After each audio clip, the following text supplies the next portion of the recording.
Hey now, today we're going to take a look at a standalone expansion set for the original Japanese edition of Lost Legacy.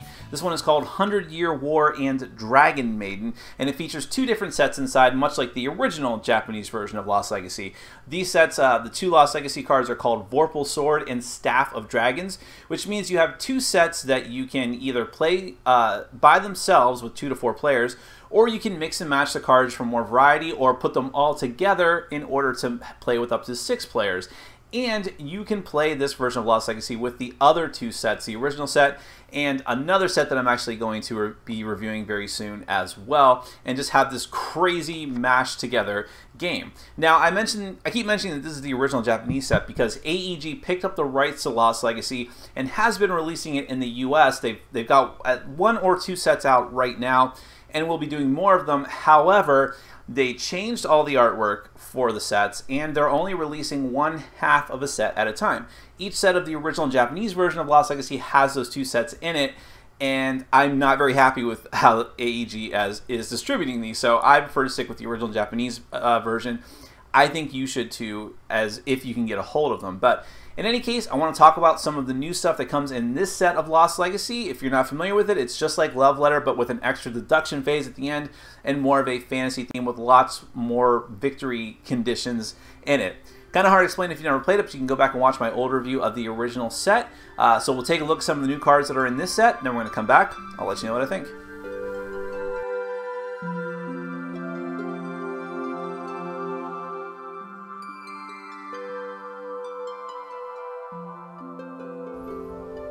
Alright, I'm going to go through the cards that come in the standalone expansion for Lost Legacy, known as 100-Year War and Dragon Maiden.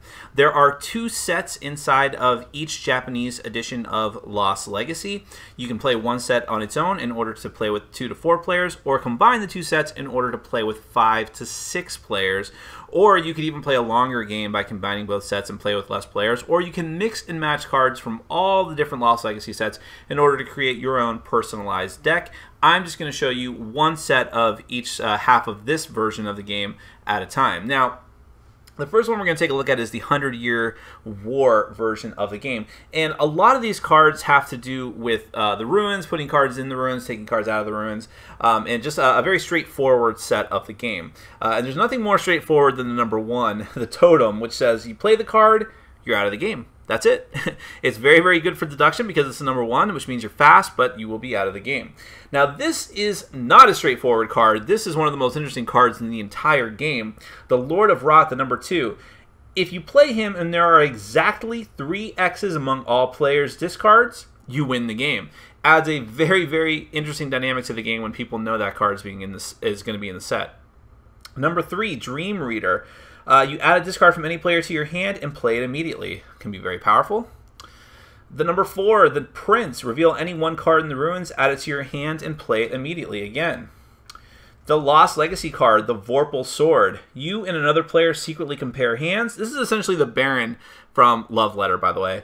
You and another player secretly compare hands. The player with the higher number is out of the game. Actually, so it's reverse Baron in this case. You treat X as the highest. In case of a tie, nobody's out of the game, and this card is placed in the ruins. Let's see. We have number 6, the Seal. Choose any one player. That player places his hand in the ruins and draws a card. If there are no cards in the deck, this effect is ignored. Oh, let's go back 1 second because the Lost Legacy card also had a trash effect, which is primarily used in the other set that comes in this box. But for this one, the trash effect is put this card on the top of the deck. Anytime you see trash effect, that is to say that if this card is in your discards, that effect happens. So in the case of the Lost Legacy, you play it, it just goes straight onto the top of the deck. So back to the number 7, Intrusion. Exchange any 1 card in the ruins with your hand. The number 8, Scout. You can look at any 1 card in the ruins or the top card of the deck. And the X card for this set, the Rotting Miasma. You play it, name a number from 1 to 5, and look at any one other player's hand. If his card matches the number you said, he's out of the game. So another type of guard type card. Now, let's look at the other half of this set. Alright, so now we're going to look at the Dragon Maiden half of the set, which revolves around the Lost Legacy known as the Staff of Dragons. And there's two interesting things about this set. One is that many of the cards involve the Trash ability, which I alluded to with the other half of this set. One card in that set had, the 100 Years War set had this ability. But a Trash effect says that when the card is out in your discards in front of you, you gain that ability. That's all that it is. The other interesting thing here is that a lot of these cards revolve around 3s and 4s, either exactly those cards, 3 and 4, or multiples of 3 and 4. You'll see what I mean in a minute. The number 1 card for this set is what the set is named after, the Maiden of Dragons. Play this card, you add a 3 or 4 from any player's discards to your hand and play it immediately. The Trash effect, you can't be out of the game if the effect by the effects of 3 or 4, the cards 3 or 4, which we'll get to in a second. The number 2 card, the Chieftain. Play the card, exchange any one card in the ruins with your hand. The Trash effect, during the investigation phase, your number decreases by 2, which means that your speed is faster during investigation. The number 3 card, the Tyrant Dragon. All players except you whose total number of their discards is a multiple of 3 are out of the game, which can be very devastating. And remember that the number 1 could potentially be immune to that if her Trash effect is in effect. The number 4 is the same as the number 3, except it's multiples of 4 and not 3. Those players with those types of discards are out of the game. The Lost Legacy for this set is the Staff of Dragons. Play the card. If you have exactly 1 3 and exactly 1 4 in your discards, you win the game. Otherwise, you place this card in the ruins. The number 6, Separation. Choose any 2 players. You may choose yourself. The players exchange their hands.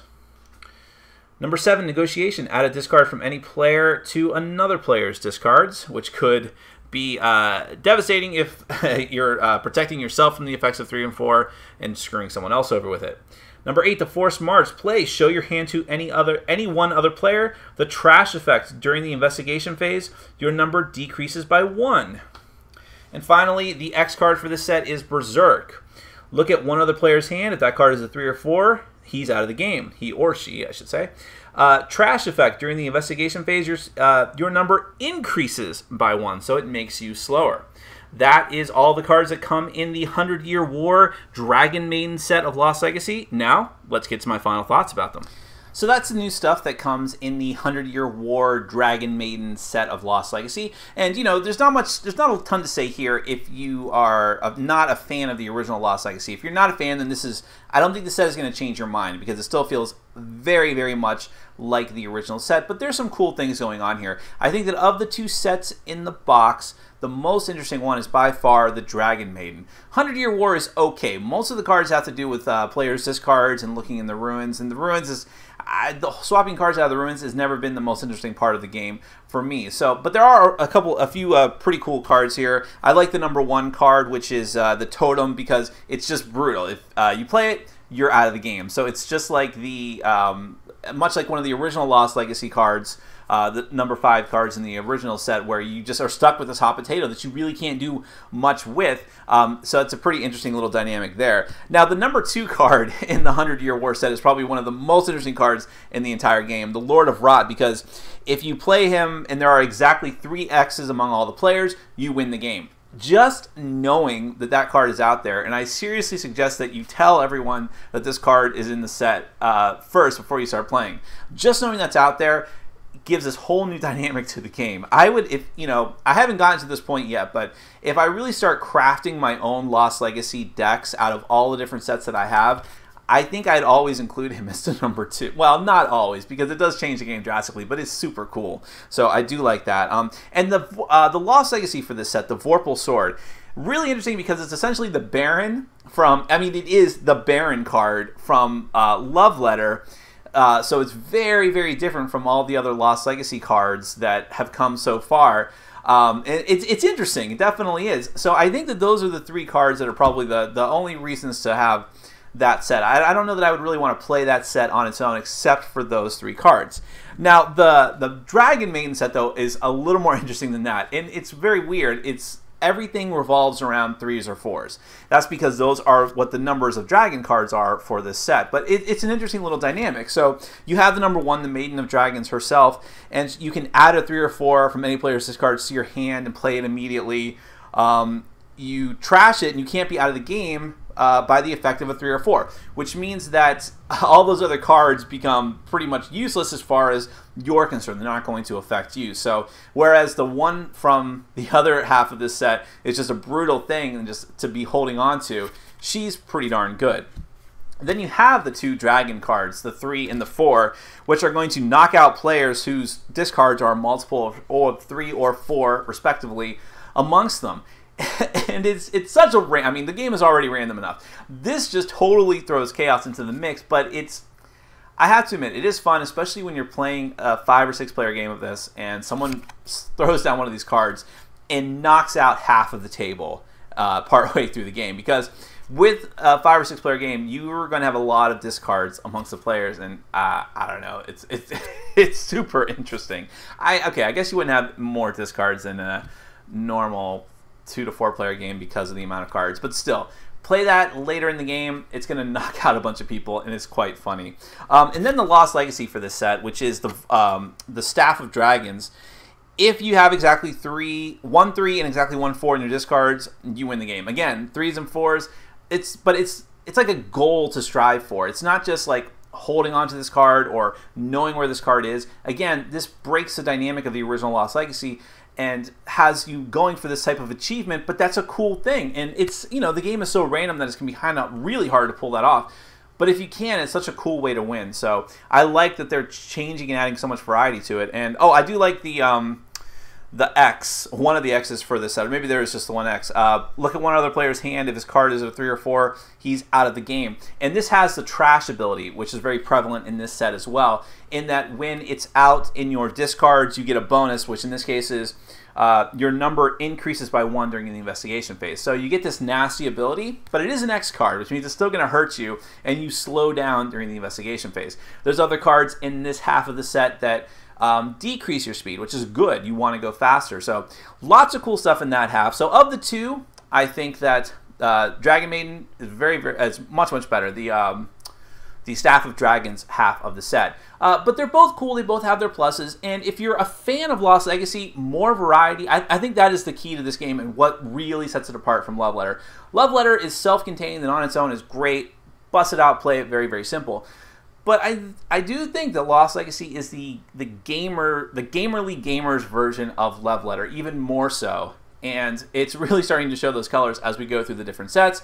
And even though not every card in the set is a winner, having more variety is a fantastic thing. So I'll be reviewing the newest expansion for that very soon, probably shortly after you watch this video, so keep an eye out for that. My name is Nick, this has been Board Game Brawl, and I'm reminding you to get out there and game every day and in every way.